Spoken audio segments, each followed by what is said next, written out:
Adik aku OKU dan aku tak malu nak cakap benda tu kat orang. Tapi tak semua orang dengan ujian yang sama mampu jaga. Jadi hari ni aku datang berkongsi rezeki serta kasih sayang sebagai seorang kakak. Diorang perlukan keperluan harian. Jadi aku cuba yang terbaik mana yang aku mampu. Belikan baju harian, seluar. Sebab dekat rumah OKU adik-adik aku yang baru ni ada dekat 20 orang. Anak-anak syurga. Anak-anak pemberi pahala. Siap belikan baju dan seluar harian diorang. Terus aku pergi bungkus pizza. Yang ini sebab bila aku datang, aku tanya nak berbuka apa, semua jawab pizza. Dekat sini hati aku sayu. First time aku nampak kanak-kanak OKU boleh beratur dalam satu saf. Orang akan sembahyang maghrib dulu barulah berbuka. Allahumma.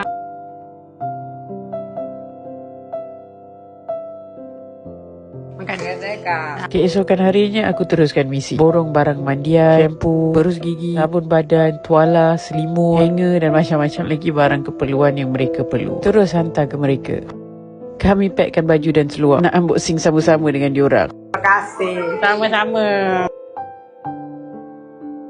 Sama Raya. Jangan nangis.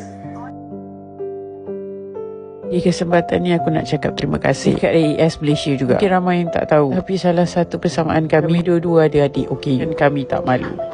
Jangan nangis. Jangan nangis. Sama Raya. Sama Raya.